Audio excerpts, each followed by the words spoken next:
ବର୍ତ୍ତମାନର ବଡ଼ ଖବର ପାଣିପାଗକୁ ନେଇ ବଡ଼ ସୂଚନା। ଲାଲିନା ପ୍ରଭାବ ତେବେ ରାଜ୍ୟକୁ ପୁଣି ବାତ୍ୟା ଭୟ।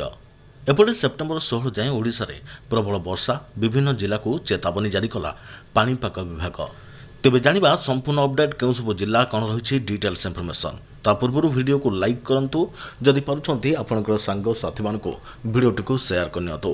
ଯଦି ଫ୍ରେଣ୍ଡସ୍ ଆପଣମାନେ ଆମର ଏହି ଚ୍ୟାନେଲରେ ନୂଆ ହିଁ ଭିଡ଼ିଓ ଦେଖୁଛନ୍ତି, ପୂର୍ବରୁ କେବେ ବି ସବସ୍କ୍ରାଇବ୍ କରିନାହାନ୍ତି, ତେବେ ନିହାତି ଚ୍ୟାନେଲକୁ ସବସ୍କ୍ରାଇବ୍ କରିବା ସହିତ ପାଖରେ ଆସୁଥିବା ବେଲ୍ ଆଇକନ୍କୁ ବଜାଇ ରଖିଥାନ୍ତୁ। ଏପଟେ ବାତ୍ୟା ଭୟ, ସେପଟେ ବର୍ଷାରେ ଭିଜିବ ଓଡ଼ିଶା। ସେପ୍ଟେମ୍ବର 16 ତାରିଖ ଯାଏଁ ବିଜୁଳି ଘଡ଼ଘଡ଼ି ସହିତ ପ୍ରବଳ ଝଡ଼ ବାତ୍ୟା ନେଇ ରାଜ୍ୟର ବିଭିନ୍ନ ଜିଲ୍ଲାକୁ ୱାର୍ଣ୍ଣିଂ ଜାରି କରିଛି ଭୁବନେଶ୍ୱର ସ୍ଥିତ ଆଞ୍ଚଳିକ ପାଣିପାଗ କେନ୍ଦ୍ର। ଆଗାମୀ 24 ଘଣ୍ଟା ମଧ୍ୟରେ ରାଜ୍ୟର ସମସ୍ତ ଜିଲ୍ଲାକୁ ବିଜୁଳି ଘଡ଼ଘଡ଼ି ସହିତ ଝଡ଼ ବର୍ଷା ପାଇଁ ୟେଲୋ ୱାର୍ଣ୍ଣିଂ ଜାରି କରାଯାଇଛି।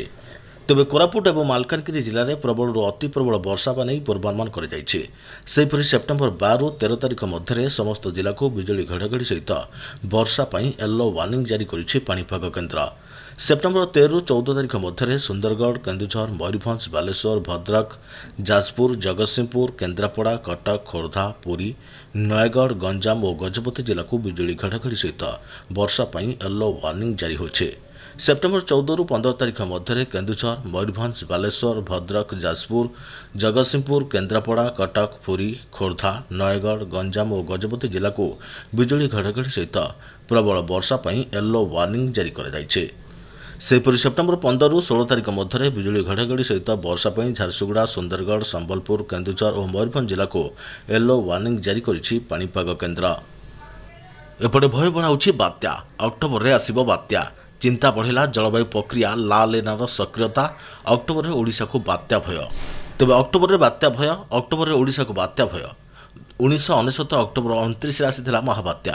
ଓଡ଼ିଶାର ତାଣ୍ଡବ ରଚିଥିଲା ମହାବାତ୍ୟା, ପ୍ରାଣ ହରାଇଥିଲେ 10,000ରୁ ଅଧିକ ଲୋକ। 2013 ଅକ୍ଟୋବର 12ରେ ଓଡ଼ିଶା ଛୁଇଁଥିଲା ବାତ୍ୟା ଫାଇଲିନ୍। ଦକ୍ଷିଣ ଓଡ଼ିଶାରେ ହୋଇଥିଲା ବ୍ୟାପକ କ୍ଷୟକ୍ଷତି। 2014 ଅକ୍ଟୋବର 12ରେ ଆସିଥିଲା ବାତ୍ୟା ହୁଡ଼ହୁଡ଼, ଉପକୂଳ ଓଡ଼ିଶାରେ ତାଣ୍ଡବ ରଚିଥିଲା। 2018 ଅକ୍ଟୋବର 10ରେ ଆସିଥିଲା ବାତ୍ୟା ତିତିଲ, ଲକ୍ଷ ଲକ୍ଷ ଲୋକ ପ୍ରଭାବିତ ହୋଇଥିଲେ। 2024 ଅକ୍ଟୋବର 23ରେ ଆସିଥିଲା ବାତ୍ୟା ଦାନା, ଭଦ୍ରକ ଓ କେନ୍ଦ୍ରାପଡ଼ା ମଝିରେ ଛୁଇଁଥିଲା ସ୍ଥଳଭାଗ, ତଳିଆ ଅଞ୍ଚଳ ଲୋକ ମଧ୍ୟ ହୋଇଥିଲେ ପ୍ରଭାବିତ। ତେବେ କାହିଁକି ଆସେ ଅକ୍ଟୋବରରେ ବାତ୍ୟା? ଅକ୍ଟୋବର ଆସିଲେ ବଙ୍ଗୋପସାଗରରେ ସୃଷ୍ଟି ହୁଏ ଘୂର୍ଣ୍ଣିଝଡ଼। ଦକ୍ଷିଣ ପଶ୍ଚିମ ମୌସୁମୀ ବାୟୁର ଲେଉଟାଣି ସମୟ ଅକ୍ଟୋବର। ସେତେବେଳେ ସମୁଦ୍ରର ଉପର ଭାଗରେ ତାପମାତ୍ରା ଅଧିକ ଥାଏ, ସମୁଦ୍ର ଭିତରେ ପବନର ବେଗ କମ୍ ବେଶୀ ହୋଇଥାଏ, ଯାହା ସମୁଦ୍ରରେ ଝଡ଼ ସୃଷ୍ଟି କରି ସମୁଦ୍ରକୁ ଅଶାନ୍ତ କରେ। ପ୍ରଶାନ୍ତ ମହାସାଗରରେ ଲାଲିନା ସଂଗଠିତ ହେଲେ ବଢ଼େ ବାତ୍ୟା ଆଶଙ୍କା। ପ୍ରଶାନ୍ତ ମହାସାଗର ଓ ଚୀନ ସାଗରରେ ସୃଷ୍ଟ ବାତ୍ୟାର ଅବଶିଷ୍ଟାଂଶ ବଙ୍ଗୋପସାଗରରେ ପ୍ରବେଶ କରେ। ବାତ୍ୟା ଋତୁକୁ ସକ୍ରିୟ କରାଇବାରେ ସାହାଯ୍ୟ କରିଥାଏ ମୌସୁମୀ। ତେଣୁ ଅକ୍ଟୋବରରୁ ଡିସେମ୍ବର ମଧ୍ୟରେ ଶକ୍ତିଶାଳୀ ହୋଇଥାଏ ବାତ୍ୟା।